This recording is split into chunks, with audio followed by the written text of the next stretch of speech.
Okay, so ngayon, nandito ako sa harap ng Notre Dame ngayon. Ayan.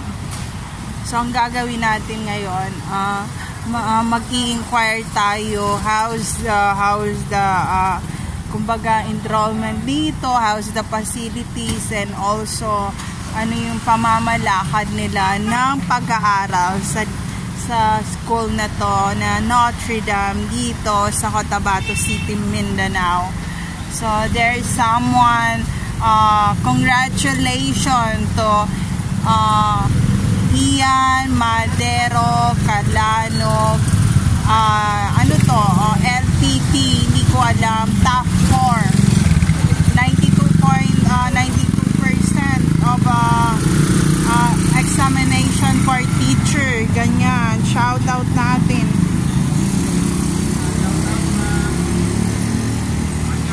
So ayan,